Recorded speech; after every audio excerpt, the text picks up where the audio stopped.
Welcome to Weapon Wars, a series of videos where I cram my love for firearms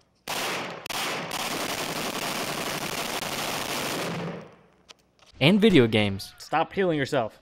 into each other and see how the video game weapons stack up against their real-life counterparts.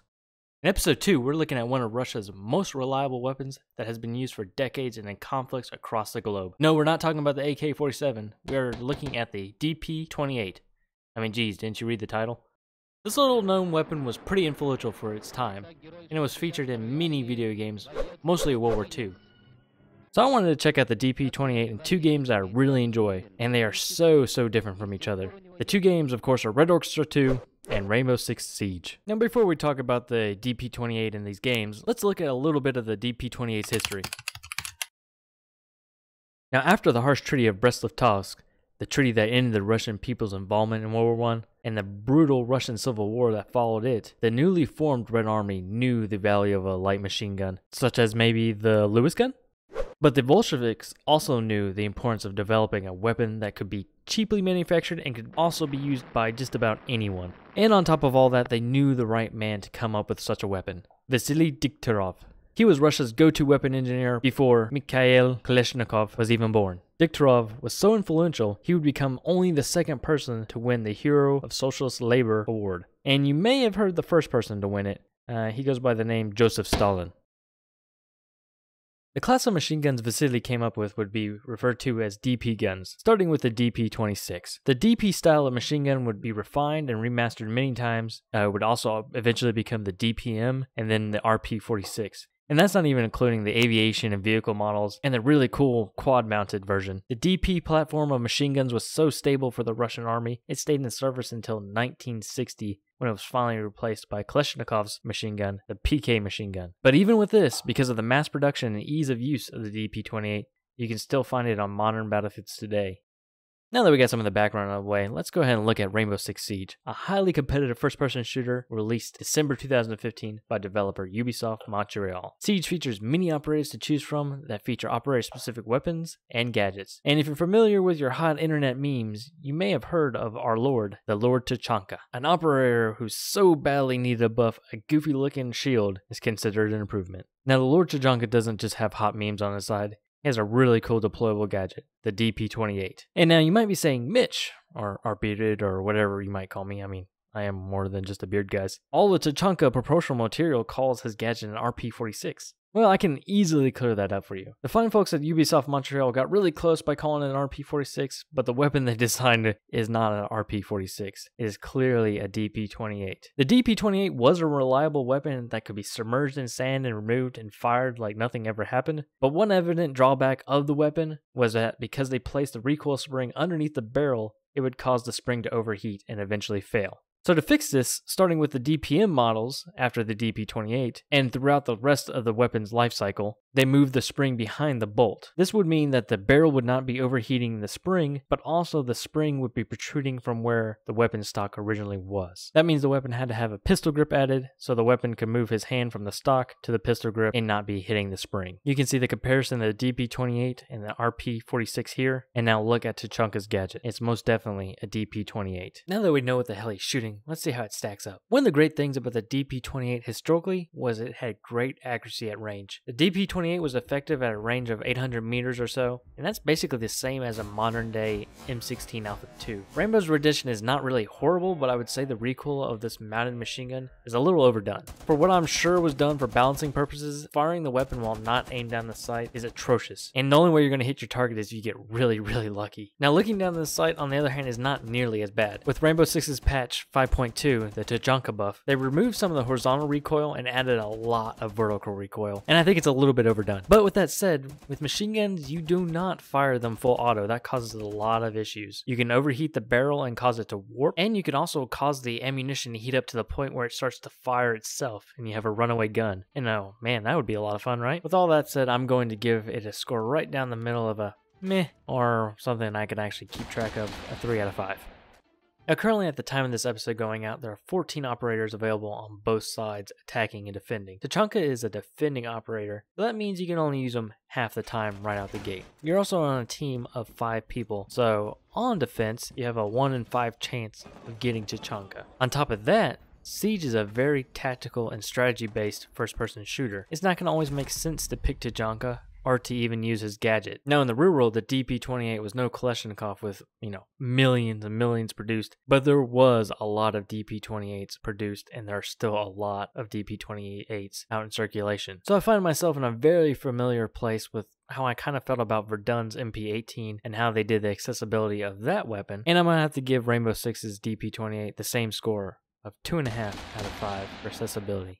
The DP-28 is a no-frills weapon, and it's kind of bare bones. That's what really made it so reliable. And keep in mind, I'm considering the shield on Rainbow Six's DP-28 a part of the tripod, not a part of the weapon itself. So with that said, it's really good to see that Ubisoft kept with the bare bones approach for the weapon, and they did very little to change it, except for maybe some slight color changes to metal clips and things like that. And with the 5.2 patch, they actually modeled the DP-28 even better than they did originally. They added some barrel length to the weapon, and they also include the flash suppressor. Even though the flash suppressor is removable, the old model of the DP-28 in Rainbow Six should at least had some threads at the end of the barrel to represent a flash suppressor being able to be screwed in, if they wanted to be accurate, of course. Even with all the improvements to the model in Rainbow Six Siege, for some reason a lot of the gadget's textures are very flat. I don't know if that's because when the gadget is pulled out in the engine, they have to render it differently, but for some reason a lot of the gadgets do have a very flat, soulless texture to them, which really sucks because Rainbow Six Siege is a very good looking game in my opinion. So because it has no soul, and hopefully I don't offend the Lord Tachanka by saying this, I'm going to have to give the model and texture a 3 out of 5.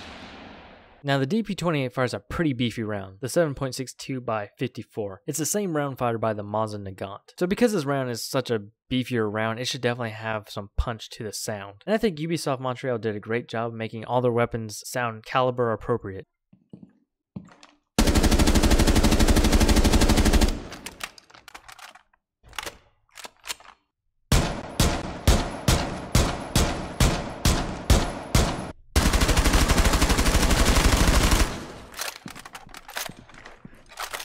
And in my humble opinion, the DP-28 sounds very close to the real-world variant.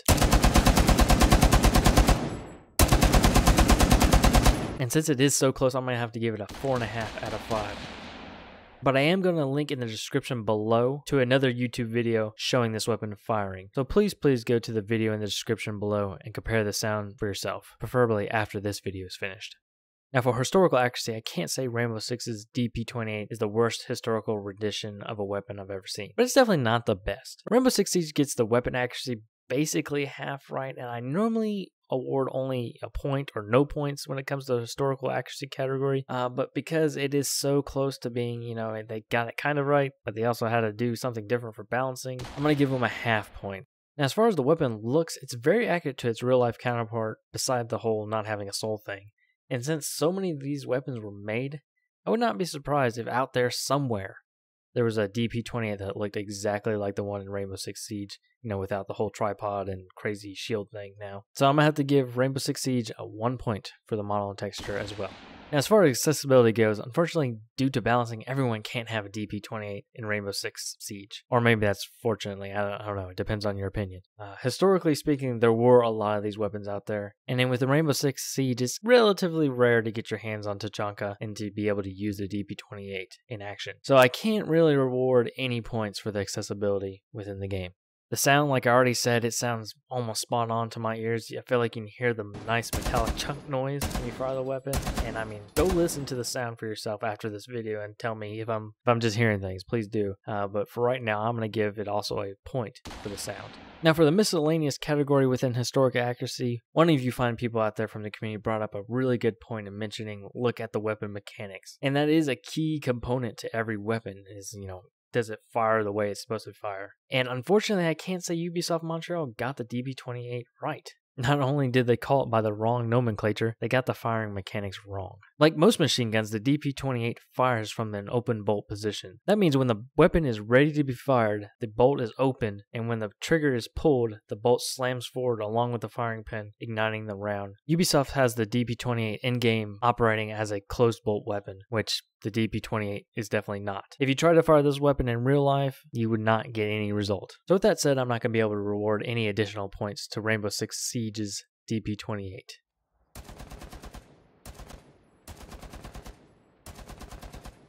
Now on to Red Orchestra 2, a hardcore realistic first-person shooter set in World War II. It was released in September of 2011 by Tripwire Interactive, and it even won PC Gamer's Game of the Year for 2011. Even though Red Orchestra 2 is an older game now, it still has a very dedicated following. Now, you can't expect to fire any machine gun full auto and expect to hit every single bullet on target. Red Orchestra 2 is no different. Their DP-28, if fired full auto, you're not going to get 100% hit rate. You can expect, though, to land the first few bullets, and if you burst fire, Red Orchestra's DP-28 is deadly accurate. So if a precision sniper rifle is a 5 out of 5, this gun has to be at least a 4 out of 5 in the accuracy category.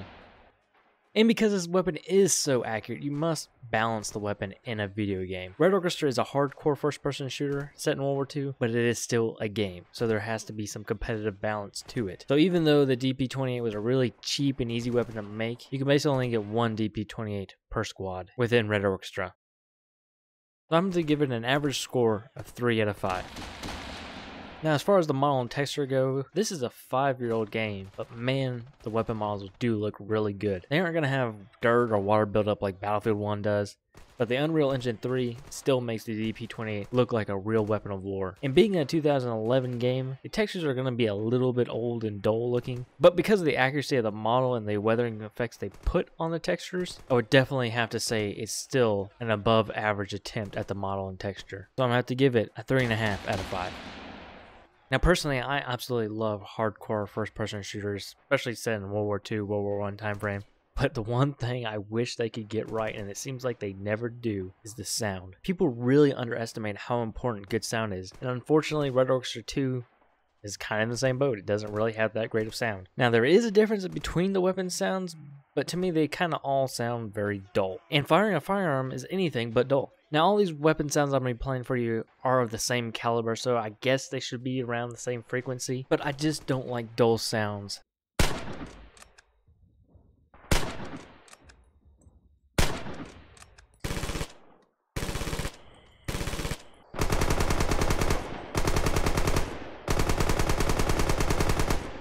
So I'm going to have to rate the DP-28 sound within Red Orchestra 2 an average 3 out of 5. Now let's see how Red Orchestra 2 stacks up historically. As far as accuracy goes, all first-hand accounts and historical accounts of the DP-28, it was a fairly accurate weapon. It had a really relatively long effective range, and Red Orchestra's game version really lives up to this billing. It delivers a knockout punch at range that seems accurate to this timepiece. So I'm going to give 1 point to Red Orchestra's historical accuracy. Now, I can't give any points in historical accuracy for the accessibility of this gun. I mean, there were just so many of these guns made, and they were so easy to produce and so easy to use. And I don't want people to get me wrong. I understand that they have to balance the game, which is okay, but it's not historically accurate, and that's what this category is about. So unfortunately, no points for historical accuracy and accessibility. Much like how Verdun nailed the MP18 model, Red Orchestra 2 and Tripwire did a really good job of modeling the DP-28. It looks really good, and it matches what the real-life version looked like. So there's not much really to say here, so it's going to have to be a point for Red Orchestra 2 in model and texture. Now, I don't know how to rate the sound as far as historical accuracy goes for the Red Orchestra 2 DP-28. I guess it's accurate. I don't like it. It kind of, all the Russian weapons really sound the same. They're on the same sound level frequency. So I want to lean more to no, but I can't do that. So I'm going to go ahead and lean towards a point for Red Orchestra 2. Please go to that link in the description below and tell me what you think about the sound, because I just don't know what to think about Red Orchestra 2 sound. Now for the final point, the miscellaneous category, I looked at the weapon mechanics with the Rainbow Six DP-28, so I'll have to do the same with the Red Orchestra 2s. And thankfully the good people over at Tripwire modeled this weapon as an open bolt machine gun. Just watch the reload and fire here. Notice the position of the bolt handle. When the bolt is to the rear, it's considered open.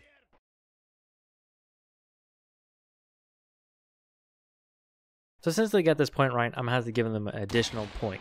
Now that wraps up historical accuracy for Red Orchestra 2. It finishes with 4 out of 5 points. Now let's see how the final scores tally up for both games. Rainbow Six Siege finishes with a 15.5, lower both than Verdun and Battlefield 1's MP18.